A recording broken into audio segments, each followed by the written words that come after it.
Okay, tell me about this area. Well, you keep on going there, that's where the Mayan calendar was supposed to be taken. Tell me about that Mayan calendar. Oh, I never seen it in real life. I've seen pictures, but over here was the Mayan calendar, which makes sense with the staircase because it shows the blue, turquoise blue alien medallion, and it makes sense with all the legends and Ron Eagle's three aliens. So it kind of like a jigsaw puzzle, like I said before. It's like a jigsaw puzzle. You put the things together one day, maybe 40 years from now, will be pushed together by somebody else. But right now, all you can do is pass on the pieces to other people. So this Mayan calendar, it was carved out of a stone here. Yeah, like it was found up here. Like a slab, and you say the Mormon Church come and took it and put it at their temple or something? According to the Mormons, the Mormon Church, the Pima Indians give it to them, so they had the right to take it and put it in the Mormon temple here in Mesa. They got a big temple here in Mesa where they congregate. In Mesa, so it got moved to Mesa, Arizona. To Mesa, so yeah, the next time after Apache Junction. So if anybody has a picture of that, man, I want to see it. So share it with me. I like to have a picture when it was in place, but maybe one of my friends, old timers, we have one. But and that has tie in with the aliens and the staircase. So tell me about this staircase. Well, the staircase was a Mormon. I come here in March 1782, and the Mormon, like in 1985, wanted me to work with him, but I was picking aluminum cans, 20 cents a pound, a penny a can, and I had the money. But a year later, he asked me again, and I was supposed to work Monday to Saturday to make money. And I quit working Fridays and Saturdays and put out $50 on top of it, plus fuel and food to do the job, because I believe it's alien technology, and that's tied in with the Hollow Earth book and another staircase that was found in Flagstaff. And I tried to tell him, so I believe that what you're looking at is the alien technology, not gold bars and silver bars. And when that time happened, I will go home and I'll leave you here to handle them, because they will come looking for you one way or the other. And that's what Terry Carr is here for, to verify the stories. Thank you. And so this staircase mine, though, this staircase, there is a staircase over there? Or? According to them, I work on it, but by the time I work on it, they already destroyed the telltales of the staircase. So they found a staircase, back in the 40s, 50s. But they destroyed it looking for something, huh? Well, trying to make it bigger so they can work better. Ah, okay. So I don't. By the time I was there, already destroyed down to 10 feet. The stories say that it got 100 feet down and then go flat, and then like a horseshoe full of water, and then start all over again. But I never seen it, so don't quote me on it. And that is near where this Aztec sundial or the sundial was there, and about a mile backwards, pointing to that hill is where the staircase is at. We'll be going there in a few minutes. Okay. This is a marker territory to make a turn into where we're going. Because if you go past this marker, you have to cut, no more than a block from here, you have to cut across, or come back here and cut across. Otherwise you miss there. And this is an ironwood tree. Yeah, that's an ironwood tree, yeah. This is what the locals in Apache Junction call the Spanish markers, because they cut the top and did the bottom, which I said was supposed to bend, to show your sense of direction. It may not be a straight line, but within left or right at the arm, you will find what you're supposed to be looking for. And it's something that part of history that needs to be passed on, because one day the cock will be dead and nobody knows where we're at. Part of history. This is what 40 years ago the old timer taught me, is that the closer they cut the cactus to the bottom, the closer you are to whatever you're looking for. And based on that knowledge, and based on what I know, you was looking for the staircase that will show you that you're not too far away, because it's behind that hill. So everything lined up like a jigsaw puzzle. So we followed a cactus that had the arms bent, and some of the arms cut off. And then when you follow it till you find a cactus that's been cut off close to the ground, the closer it is cut off to the ground, the closer you are to whatever the Spaniards was trying to direct you to. And you're a few blocks away from it. Which is very, it's very good since they come from Mexico City. They mark the cactus all the way from Mexico City all the way to Utah or wherever they went.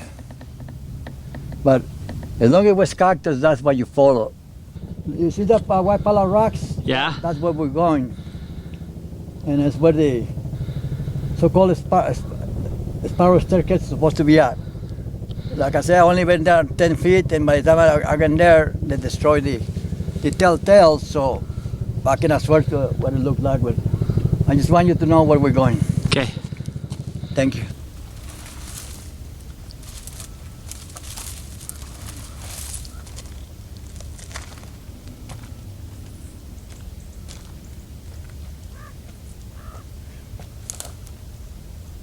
This is all a very old forest pit from the old prospectors. I don't know when, but I just want to show people that lots of people in around here. And this is an old Coca-Cola from the 60s bottle. So, it's a shame that people leave glass, because when they leave glass, the animals get cut to pieces. Oh.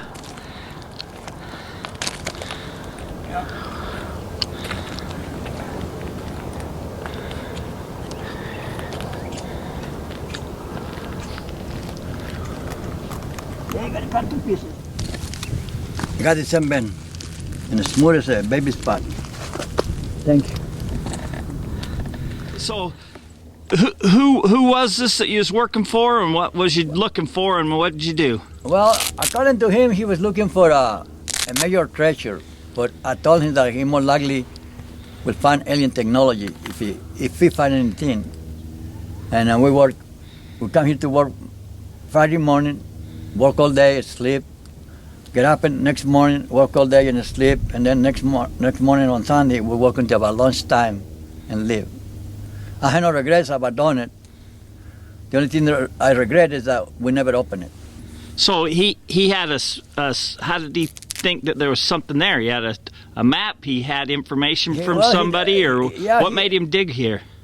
Well, this thing was uncovered like in the 40s and 50s, but prospectors and treasure hunting, and everybody worked a little bit and quit, it was like a family heirloom. You pass on and pass on and pass on. But I know about 85, and I worked on it until in the 90s when I have money to play with. Because in the 80s, I was lucky to have $1 in my pocket.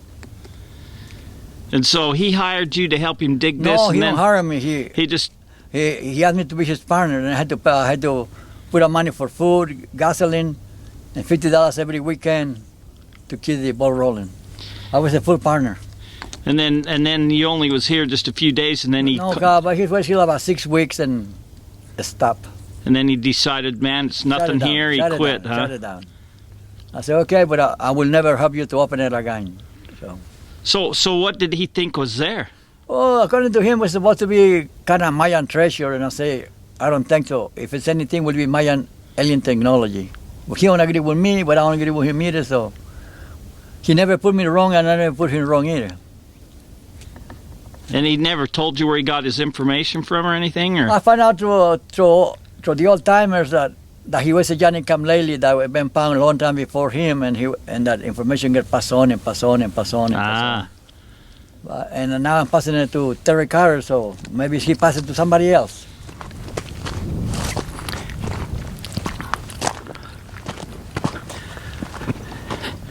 And how long ago was this that you dug on this? In the 90s. In the 90s? In the 90s, yeah. Early, middle, late? No, late 90s. Late 90s? Late 90s. But the thing is that he offered me an 85. In 85, I would like to have $1 in my pocket. Yeah. So I had the money to bankroll me. And when I finally had the money, I said, I got the money to bankroll me. Because I'm all or nothing. I put all my money on the table. Yeah. And you better put yours too. So the way I look at it, if I got $1 in my pocket and you got $1 million, my dollar is worth as much as $1 million, so you better put your $1 million on the table too.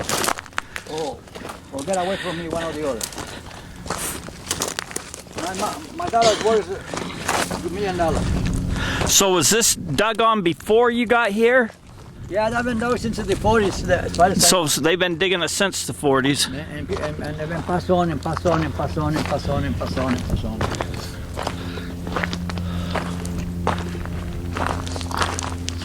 I cannot reveal name because I don't want to get people in trouble. Right. So it's about 10 feet deep?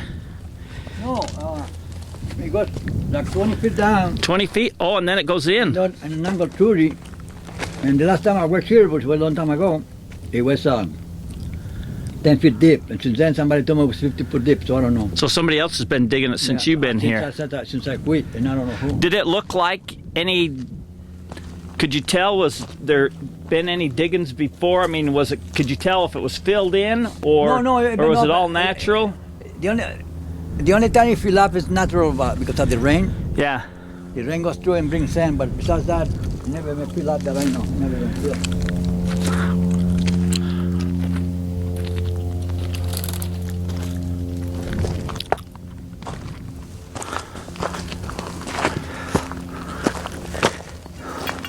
So you can tell it's not old. Yeah, I can get a good angle over here, Terry, with my flashlight. You can look down in there.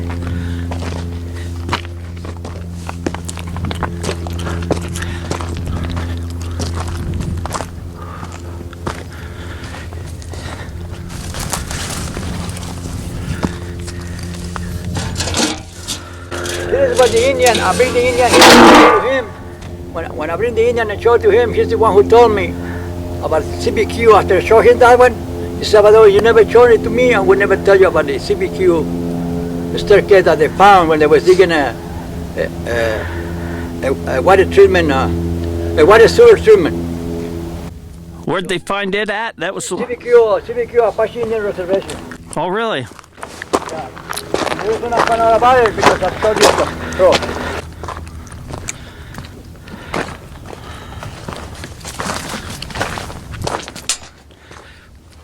So now we know for pockets. Okay, let me know when you're ready and I'll shine my Okay. bright flashlight.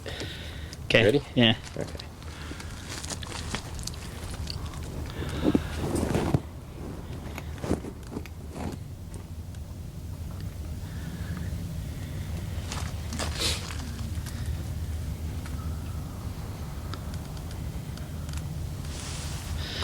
So you use these tire chains that was your ladder to go up and down, or just to hold on to help you get up and down? When I did it, we used no ladder. When I did it, we used no ladder. We used rope and slide down. So somebody else has put that there, and somebody else is digging on this. And since then, all people have been working on it.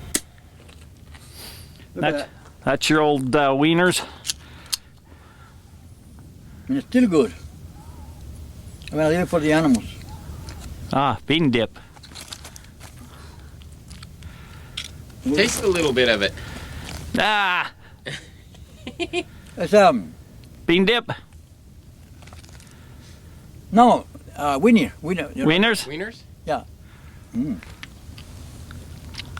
But you know, if every time you come over here, you know, with the hurry,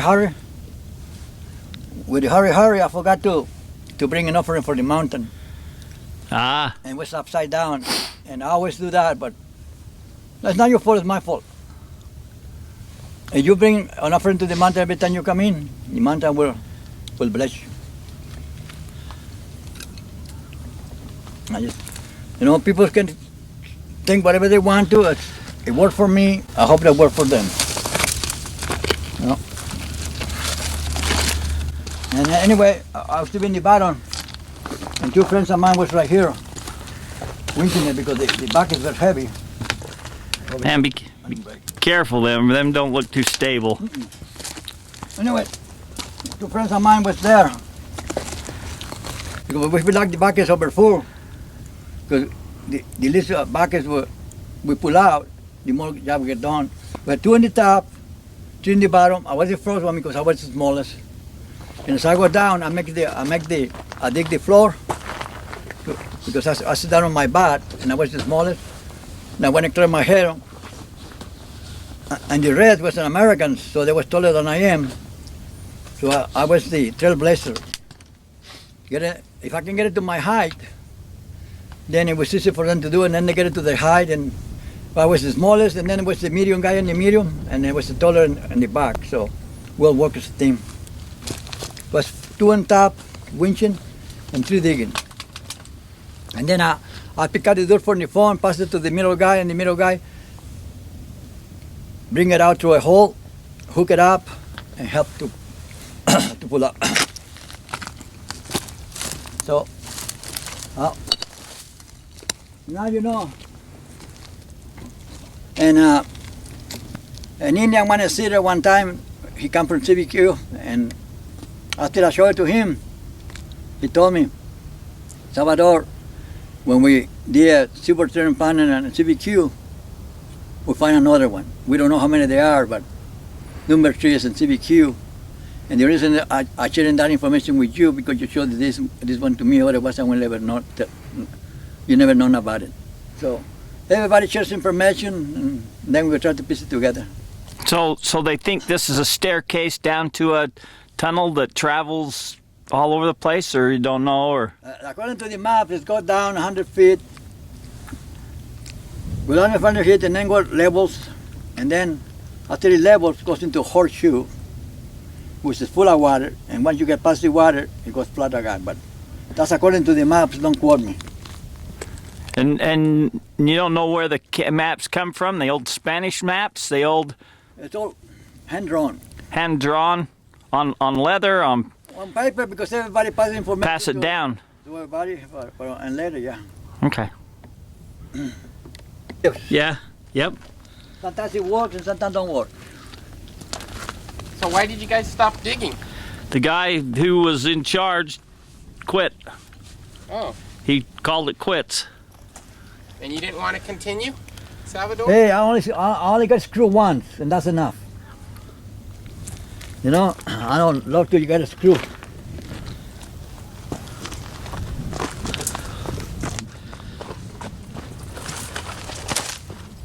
You don't know who's digging on it now, though, huh?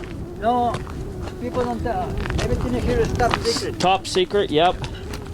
And we'll try to respect each other's digging. Yeah, yeah. As long as you're digging here, we leave you alone. When you finish digging, we come back and do something else. But it's still as beautiful as 500 years ago when the Spanish come in. No house, no roads, no nothing.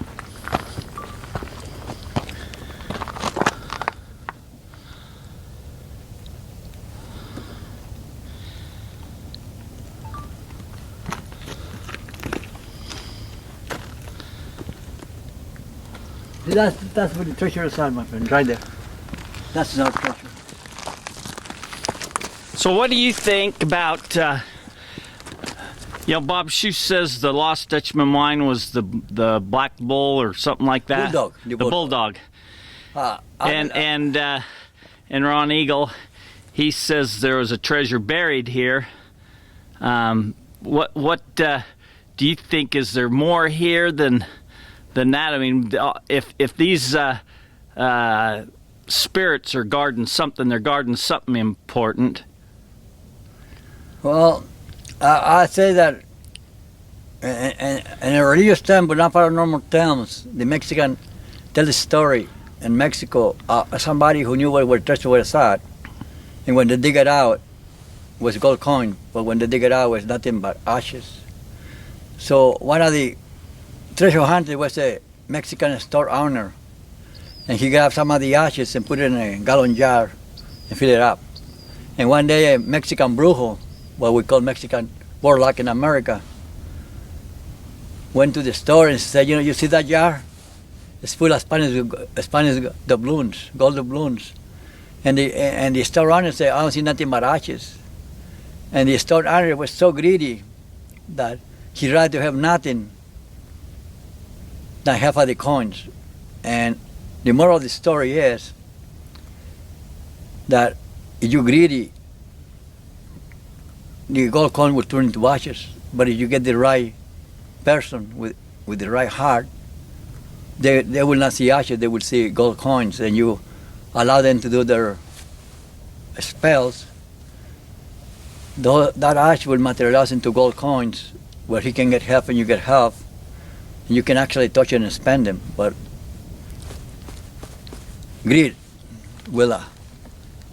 It's up to you. The choice is up to you. Some people believe all or nothing. If people will listen to me 40 years ago, in 6 months I would have been multimillionaire.